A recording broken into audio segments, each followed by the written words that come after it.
Hi everybody, welcome to English 112. My name is Lillian Ruiz. I am the instructor for the class. And normally we would be meeting in person, but there's very little that's normal nowadays. So instead I have this video, which is actually how I'm going to be communicating information throughout the course of the semester. But I thought what I would do is for today's class give you a sense of our class syllabus and our class outline. So basically today is just basically introduction. And if you can see on our Moodle page, at the top of the page, there are several links there or areas that you can click on for information about the class. And the first is about syllabus and other documents. This is where I've got our syllabus posted, as well as our course outline, our criteria for essay evaluation, and this is where I will also be posting other materials that I would have given as handouts over the course of the semester. And you can also see that what I've got there is a section for past class sessions, because what I'm going to be doing is basically making a week visible to you on Google, and then when that week has elapsed, I'm going to put that week into the folder on past class sessions so that you can access that throughout the course of the semester. But basically you've got the current week in front of you. And I've also got a section there for due dates, which are also included on our course outline. But if you wanted to see just the due dates, those are listed out as well. And I've also got additional sections for a class discussion forum, and this is where you will be answering questions that I pose to you at the ending of each class. This will try to mimic some of the class discussions that we would have been having live. And I've also got optional ways that you can meet with me, where you can meet with me either through chat or through Zoom. And I've set aside those times from 1:30 to 2. Now, I'm aware that this is a late start class and that it was initially advertised with an optional class meeting from 4 to 5 o'clock. And as I had indicated, I've got the optional class meetings through chat and Zoom on Tuesdays and Thursdays from 1:30 to 2. If it turns out that you would prefer to have an optional meeting time from 4 to 5, please let me know and I can do those as well. Remember, you can always make an appointment with me to meet with me individually, whether it be through Zoom or through phone, if you prefer. The phone still exists, or through chat. But again, since it was advertised from 4 to 5 o'clock, if you've got an issue with us not meeting at 4 to 5 o'clock, please let me know and I will add that in additionally. If no one has any problems with that, with our not meeting from 4 to 5 o'clock, then we will have our meeting on Tuesdays from 1:30 to 2 o'clock, where we've got an optional chat room, and you can see that the link above our Moodle site gives you access to our class chat. And if you prefer Moodle, there's also an area in the section above on Moodle, or that it gives you access to our optional Zoom, which is also on Thursdays from 1:30 to 2. But I thought I'd review the syllabus now that I've gotten that out of the way, and talk a little bit about what's on the syllabus when you access it. You can see there that my name, Lillian Ruiz, is included on the syllabus. Most people call me Lillian. I'm pretty informal, but you can call me whatever you feel comfortable with. My phone number, 775-1236, and if I'm not in my office, and I probably wouldn't be, this has become my office now. This is my living room. Certainly you can leave a message and I'll get back to you. My office is, again, something that I'm not going to be utilizing over the course of this semester. It's North 328A. And our optional Moodle chat is on Tuesdays from 1:30 to 2. And our optional Moodle Zoom is on Thursdays from 1:30 to 2. And office hours can be either during those optional chats or Zooms or by appointment. You can see I've got two texts for this class. The first is entitled The Bedford Introduction to Literature, 11th edition. You can use an older edition. Your page numbers will be different, but if that's going to save you some money or be more convenient, you could certainly do that. I'm also going to be including links whenever I can find them online for the readings that we're doing. I've been able to find just about all of the pieces of literature. Unfortunately, I haven't been able to find online the additional materials in the textbook, which is why we have a textbook assigned about how to read and write literature. I expect because that's copyrighted. So, but at least the pieces of literature I've been able to find online links for. And no, we aren't reading the book in its entirety, just sections of that book. And in an earlier edition of that book, there used to be a drama included called The Raisin in the Sun, one that I think so highly of that I ordered as an additional text, which you should be able to find in paperback form in lots of different places. Of course, our GCC bookstore has both of these texts available as well if you wanted to go through our GCC bookstore. I've also been able to find a link for A Raisin in the Sun as well. And then I've got a note that it's assumed that students will have a good dictionary thesaurus for reference. And I know that most of you probably have access to that electronically. But having access to something and actually using it can be two very different things. And there is a writing component to this class. So I wanted you to get into the practice of using a dictionary, which if you're not already in the practice of using, which not only helps with spelling and with definition, but also things like pronunciation, parts of speech, and etymology, the word history. And also the thesaurus that offers synonyms, words with very similar kinds of meanings, so that when you are writing, you can make your writing a little bit more creative rather than repeating yourself with using the same kind of language over and over. Under the course description, this is from the catalog. It indicates that English 112 builds and extends on the academic writing process and skills introduced in English Composition 1. Students develop close reading abilities for a variety of literary and non-literary texts and hone critical thinking skills, as well as research and documentation skills using a variety of texts that might include essays, fiction, poetry, and drama, among others. Writing assignments emphasize the formal, researched, and documented essay and include creative experiments and literary analysis. Course readings include selections from a wide variety of authors and genres and texts that engage students in analysis and research. And note that students may receive credit for only one of the three options we offer for this class. We are in English 112, which is an introduction to literature. We will be studying this semester representative short stories, representative dramas, and representative poems. If you were taking English 114, creative writing, then you would be actually writing some of your own short stories, dramas, and poems, in addition to reading others' works as well. And English 116 has a cinema component where it talks about analyzing cinema from an academic perspective in much the same way you would with short story and drama and poetry. There is a prerequisite for this class, what we call at GCC English Composition 1, which would be English 101, 103, or 105, or something comparable at another academic institution. So basically, you should have already taken an English class where you've talked about how to write a paper.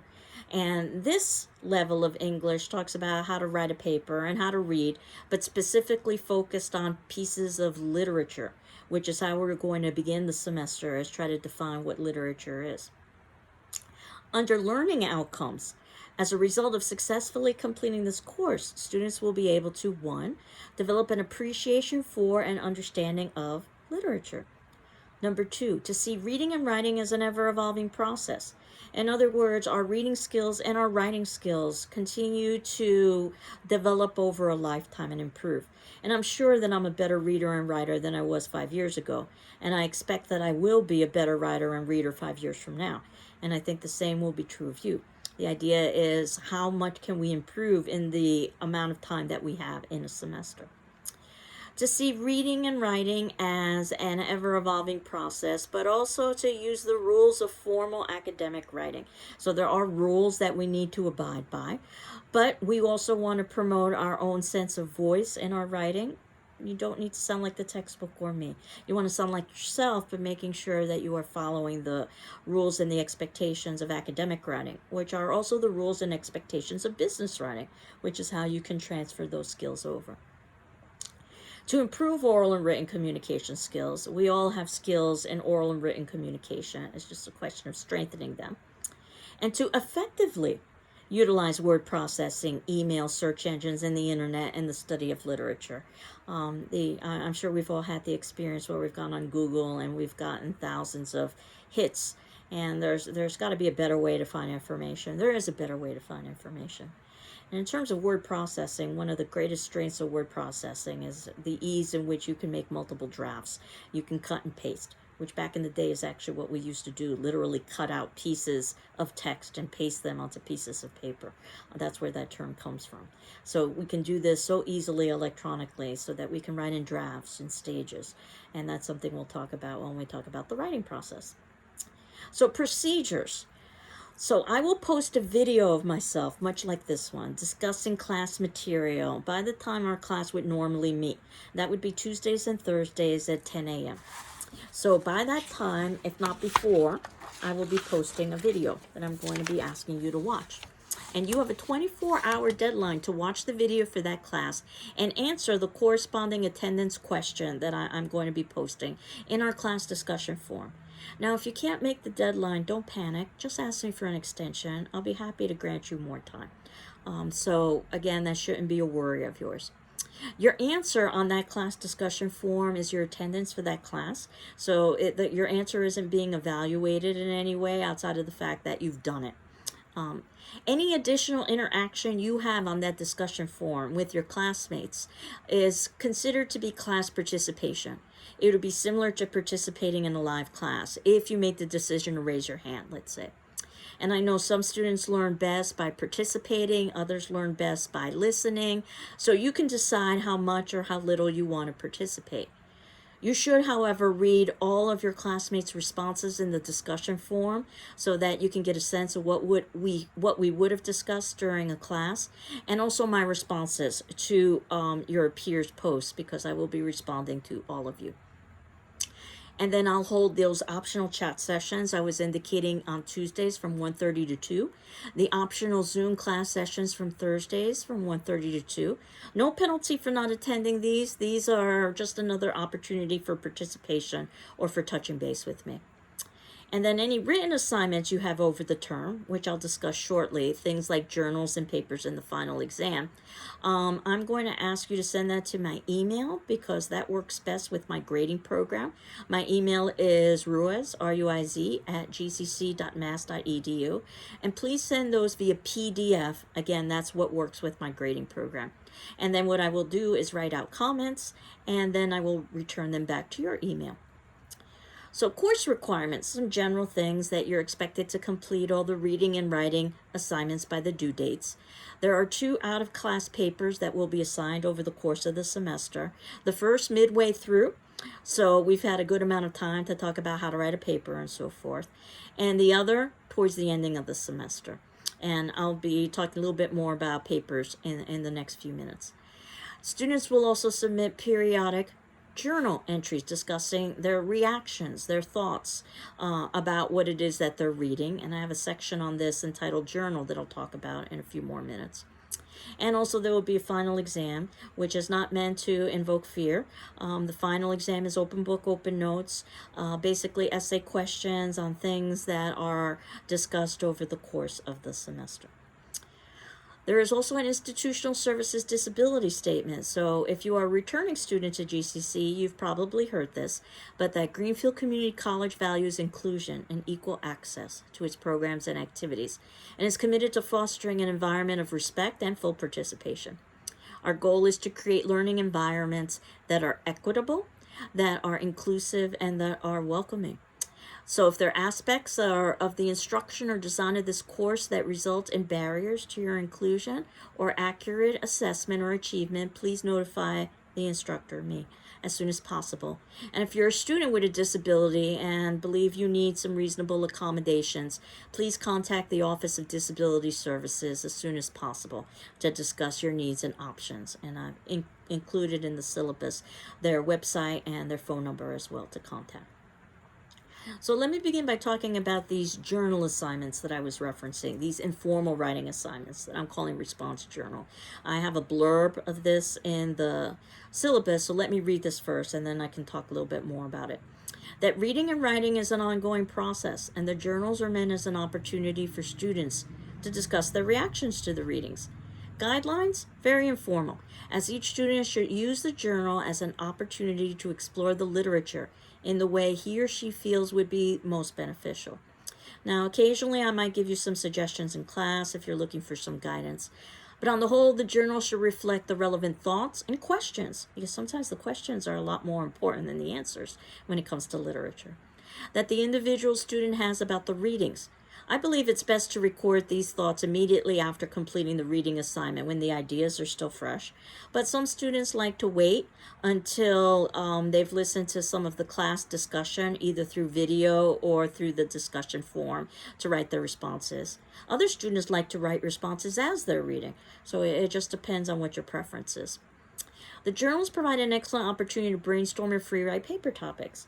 And I will be providing topics for your papers, but you can also basically create your own topic, and if you have it approved by me, then you can pursue that topic. So you can begin thinking now about possibilities if you wanted to. And while you can't create your own final exam questions, you never know when you might get lucky and anticipate a question that appears on the final. And since it's open book and open notes, you can utilize things like your previous journal writings. Journals will be graded informally because this is meant to be an informal assignment. When people say the word journal, they oftentimes think about a diary. But rather than you writing about your personal life, you're writing about what it is you are reading in class. So I'm grading these on a checkmark system where an excellent is a plus and a good is a check plus and a satisfactory is a check. There also is a less than satisfactory and unsatisfactory.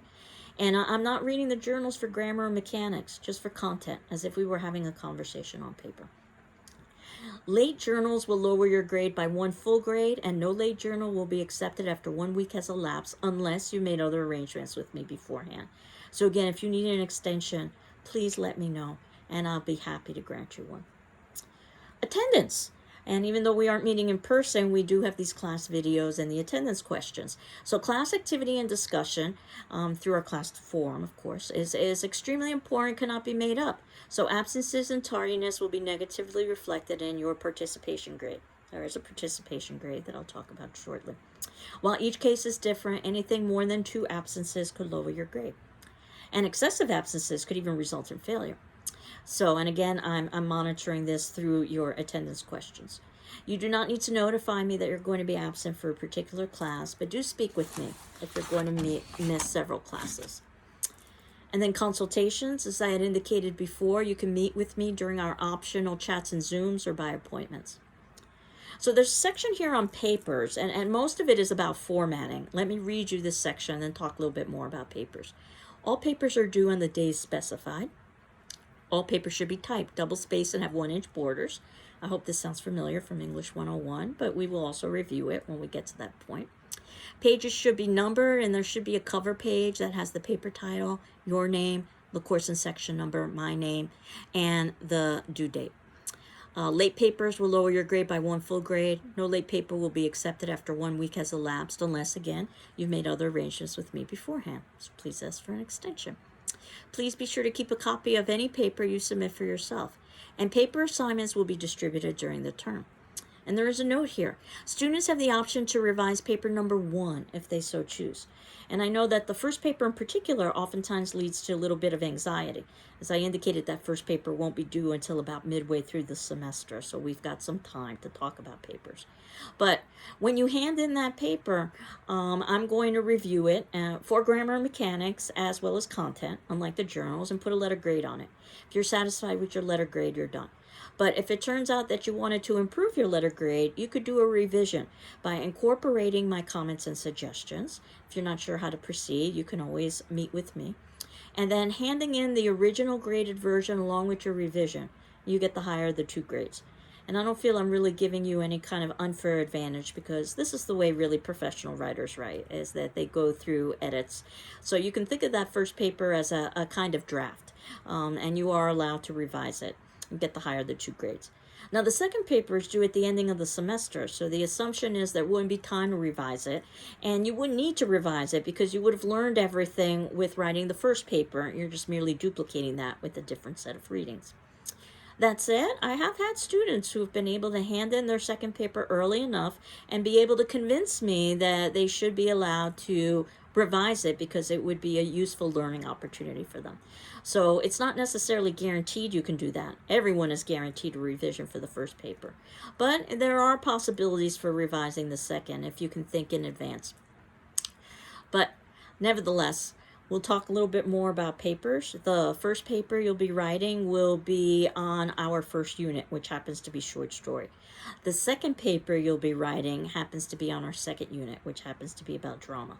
And the final exam, which is an essay exam that's open book and open notes, will mostly be devoted to poetry, because we will not have had a chance to write a paper on poetry, because that is our last unit of the semester.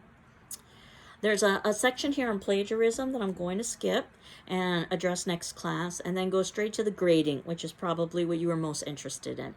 10% participation, so basically watching the class videos and answering the attendance questions.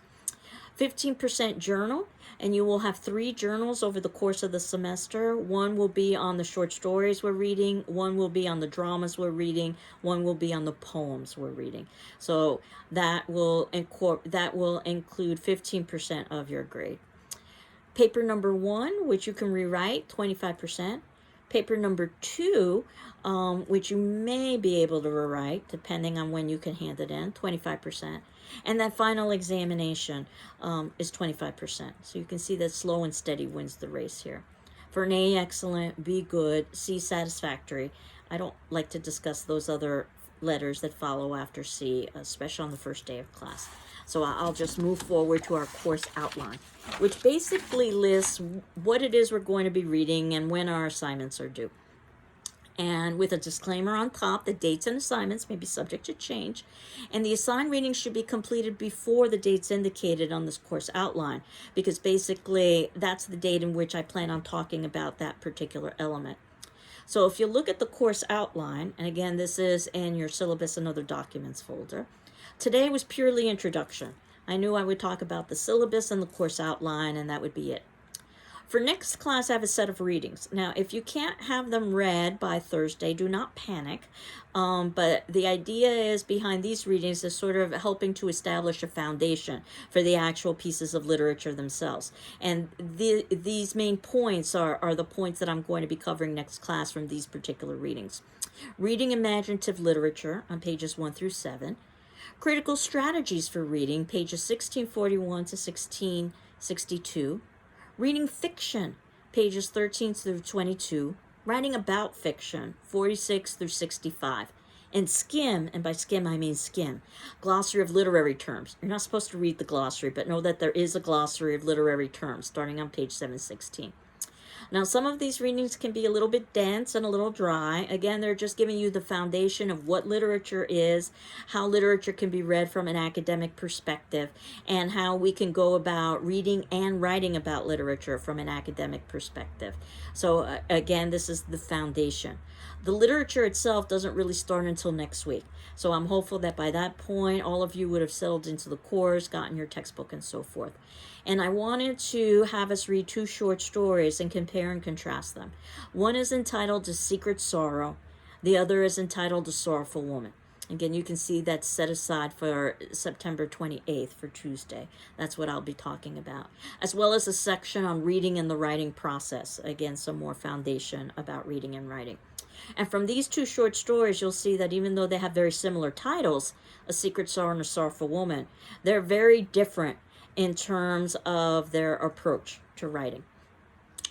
And one is considered to be formulaic and not necessarily worth much time or effort from an academic standpoint. It's written primarily for profit and entertainment.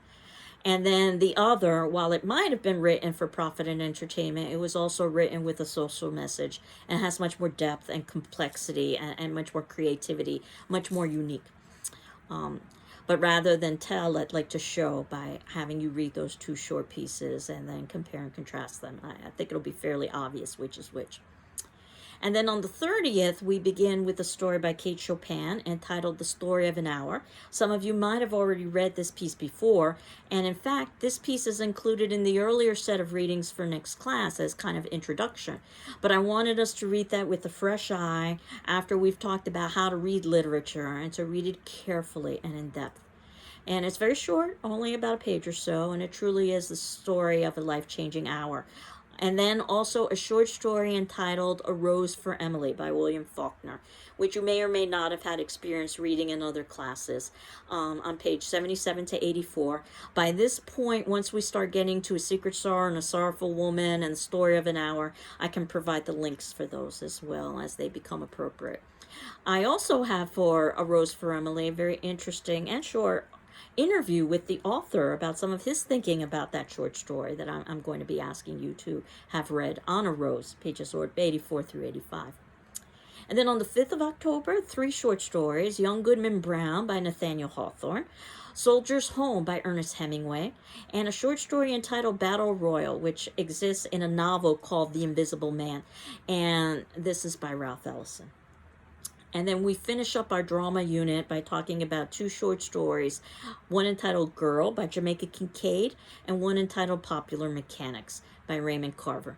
And you can see that I've tried to put these pieces in chronological order, so obviously the older pieces will probably be a little bit more challenging in terms of language than some of the newer pieces, but you'll be able to get at least a sense of some of the progression with short story. Not that we're reading short story in its entirety. In fact, we have a whole class devoted just to short stories if you wanted to focus on short stories after you've taken Introduction to Literature, this class.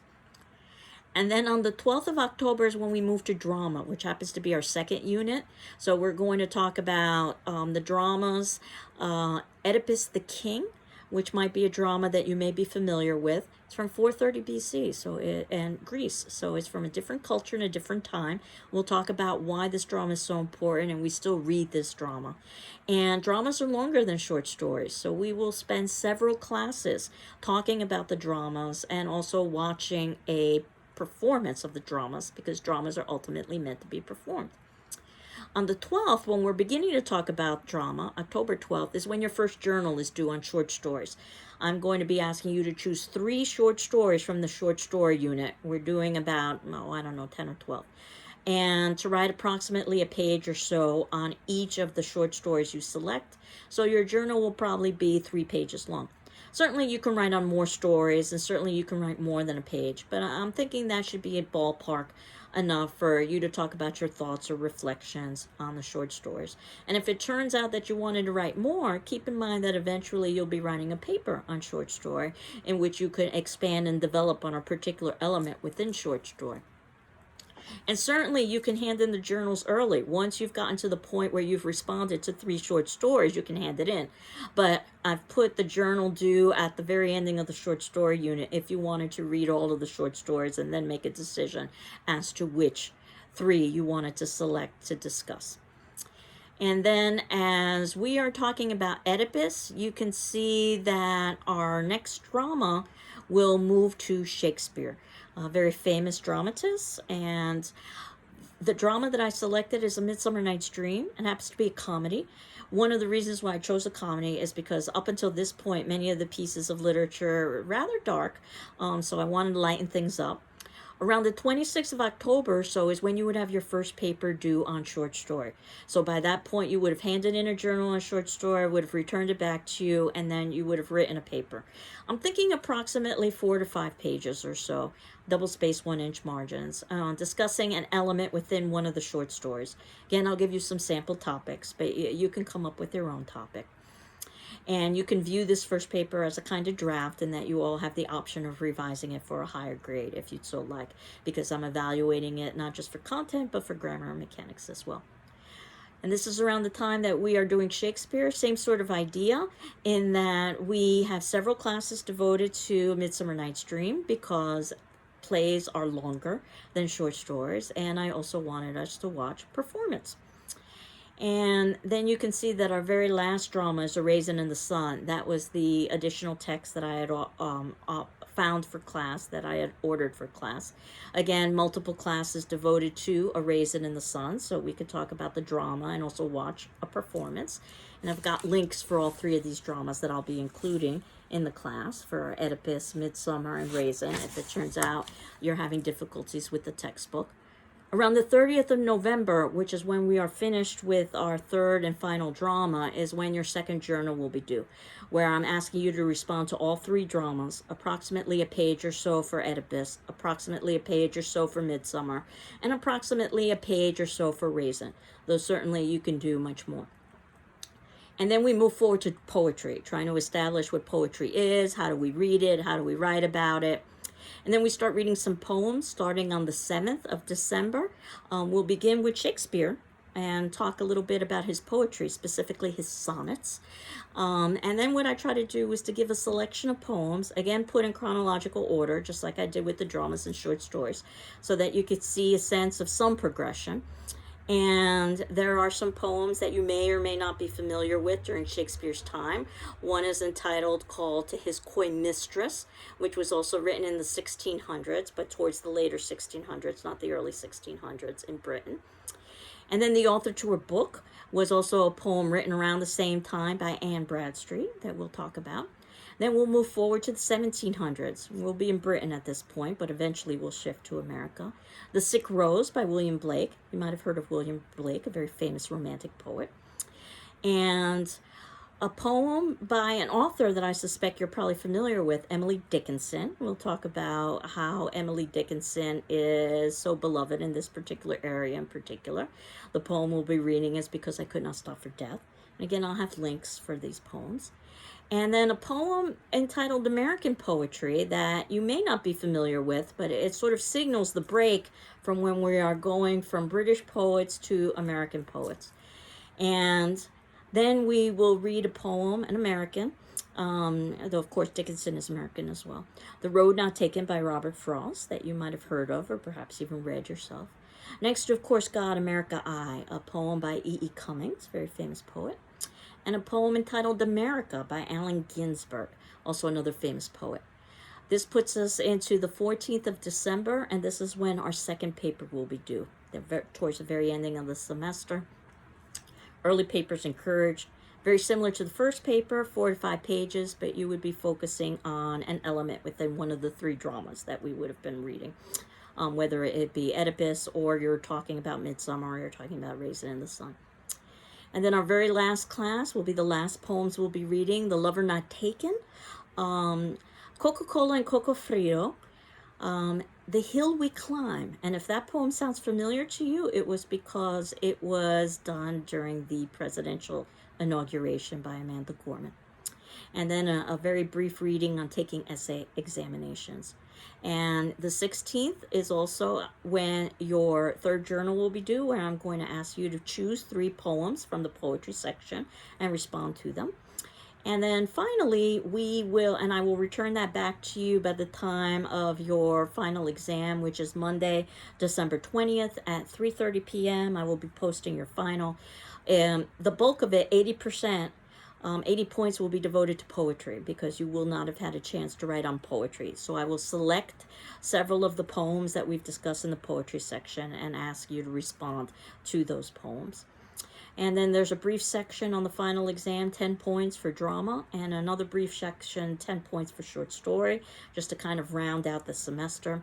Again, I'll post the final on the 20th, which is the time that's set aside by GCC for our final at 3:30 p.m. If we were taking this in class, you would have approximately 2 to 3 hours to take this final.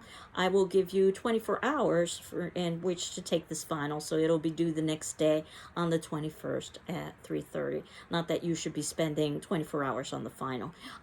It should be a 2, perhaps a 3-hour final at maximum. And that's basically the course in a nutshell. So basically what's left at this point is for today's attendance question, which is what we would have done in class if we were meeting. I would have had some introductory activity where we could all talk a little bit about ourselves. So that's what I'm going to ask you to do on our class discussion form, to please respond by telling us a little bit about who you are. You're free to upload pictures, but you're not required to. That will count as your attendance for the day, so we could get a sense as to who's in the class. Again, you don't have to respond to your classmates, but I do ask that you read your classmates' responses. And then we will continue on next class with the readings I have assigned, the foundation readings about literature and how to read it and how to write about it. So I hope you're doing well. I'm doing well, and we will continue on next class. Since this class was ideally supposed to be meeting in person on Tuesdays and Thursdays, this class video that you're watching now is for this upcoming Tuesday, even though you may not be watching it on Tuesday. You might be watching it on Monday, which is when the class technically starts as a late start class, as all late start classes start this week. And then our next video or our next class will be posted by Thursday at 10 a.m. And then you've got 24 hours or so in which to respond to your attendance question. So basically, this first attendance question, since some of you might be watching on Tuesday, because technically that's when we would be meeting, your attendance question is not due until Wednesday. Though certainly you can answer it earlier. And again, if you need more time, please let me know. Take care, and we will continue on next class. Bye-bye.